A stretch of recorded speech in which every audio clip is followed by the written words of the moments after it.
Hi, this is Zach Hoffman, CEO of Exults. You're probably here because you want to learn more about search engine optimization or SEO. So I'm going to give you top tips that I've developed from my nearly 2 decades in the business. Of course, we can't cover everything you need to know in one episode, but here are some things you definitely need to know about.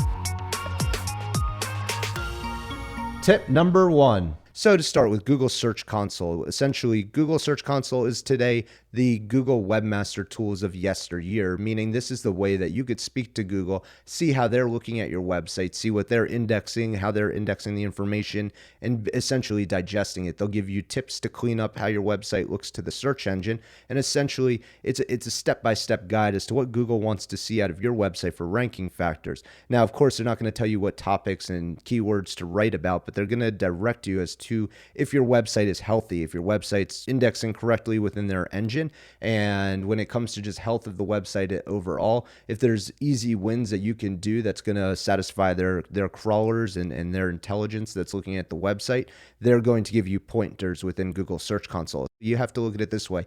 Google is only as good as the content they're serving up, meaning the contribution of webmasters out there is very important to make sure that it's as effective as it could be. Which takes me into our next segment, usability and AI.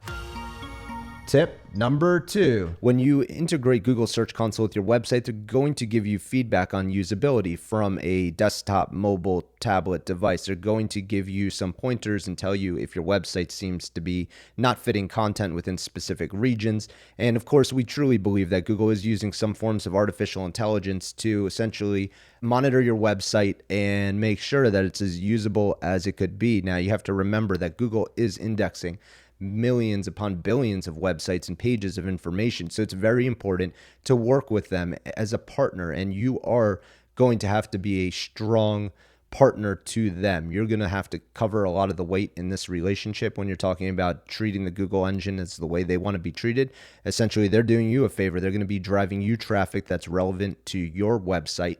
So look at website talking and website speaking to Google as a critical component that you're going to have to be treating and doing.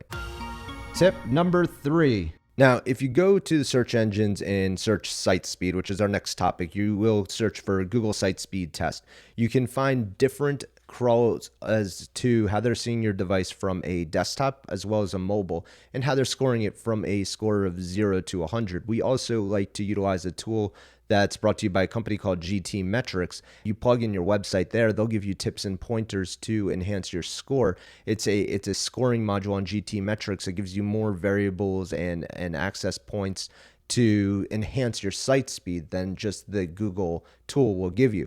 Though the Google Reader is a great tool to utilize, Google Site Speed, you always want to be checking it out. It seems to be a moving target in today's environment, and we definitely find that it continues to be a strong benchmark as to how Google's seeing your site speed for your site. So you might want to be checking this out either monthly or quarterly, and definitely work with your webmaster or agency to make sure that your site speed is always meeting high standards, that you're scoring over 60 to 70 points on there, and that essentially you're monitoring it on an ongoing basis.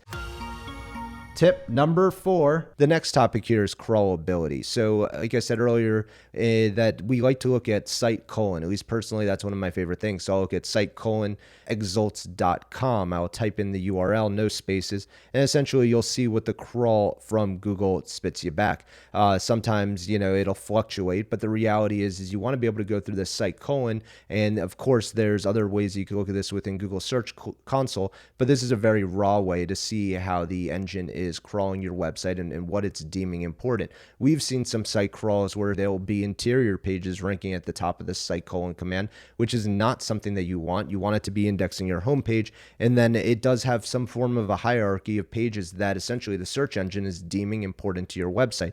We've even seen other language subdomains when a website is primary audience is English, that the Spanish version of the website is showing up higher in the site colon command than the English version. This is a critical error when it comes to your SEO SEO, and you need to have this fixed. So we always tell clients, or even when I'm scoping out a piece of work or a quote for a client, I start with the site colon command because I want to know how big this website is we're going to tackle. We also do see some sloppy blog implementations or just ancillary pages showing up where there could be tags that are created by your blog or just extra pages because Webmaster put a image that's loading on a page itself and that's crawling into your index. We find that that essentially could be an issue as well. So these are all things that you'd have to no index or clean up. Clean up would be the most proactive way to address it so it doesn't become a issue in the future. But site colon command followed by your actual website typed out, very important, easy test to do to see how your website looks to the search engines.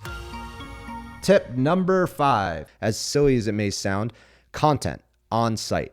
Just do a human test. Look at your website. Is my website speaking the language of what I'm trying to sell? Is my website communicating effectively what my business brings as a value proposition? We're also finding a huge trending topic right now is evergreen content, meaning not necessarily just adding more pages to your website, but treating the search engines as a tool that has limited resources and creating what they call evergreen content, where you're refining and filtering and building more authoritative content on your pages about specific topics. So when you're looking at content on site, it's critical to continue to update and nurture your content. Content can be updated in many ways. There's a lot of trending topics. You could follow them in the news and the media, but essentially a lot of people like to compile information onto old information when information could be dated. So we want to clear the confusion for the user. We don't want to be talking about topics that might have been relevant 3 to 5 years ago. Leave on your website laws that might have applied 2 to 3 years ago, or even just dated information and content that we want to make sure that we are updating frequently and moving more to an evergreen environment. Google will start to see your website as more of an authority because it's speaking currently, and it's also relating better to other sources that they might be appending your information against. So looking at your content, make sure once again that it passes a human test, that it communicates what your business is currently doing today, and then essentially that you are updating and making what we would call evergreen in content, which is talking to what is current in today's environment and essentially lapsing the old content and updating with today's topics that you want people to read about. Tip number 6. Now, another factor that's always been critical and important are backlinks, and I would call it external noise to your website, meaning that when Google is attempting to rank your website, you don't want it to be found as in a silo. You want Google to see a number of various points that may be deemed relevant, like in today's environment. Facebook, Instagram, Twitter, there are some critical environments that I would deem to be very relevant and strong noise factors because these are places that consumers are engaging with information. When you're looking at backlinks, of course, getting content published by authors or authorities in your industry, or even as industries and associations deeming what you would call providing a backlink to your website could be important, or bloggers that are influential on the topic that your website seems to talk about. So when you're also looking for opportunities to create noise or backlinks or like back to noise, I would say create topics and press releases that are modern, up to date about trends that you're seeing in your business. For a lot of businesses out there, it doesn't matter what field that you're in, there's always going to be a new product, a new service. You're always going to have partners that are getting on the horn and talking about topics that should stoke up a consumer to want to buy your product. It could be an update or an upgrade that they need to the latest version. It could be the latest year's models. You want to become the authority on the topics of services and products that you're selling. So get out there, start to publish some press releases. We like to use Vocus, EIN, Newswire. There's a number of various sources to get out there and create, like we were saying, environmental noise about your website as a topic and authority in the space. I'd like to thank you for your time as we discussed search engine optimization, SEO. Some of the topics that we covered were Google Search Console, usability and AI, how that's bridging in, site speed, crawlability of your site with the site colon command, content on the site, doing the human test, making sure it's up to date, shifting towards evergreen content, and then backlinks and external noise.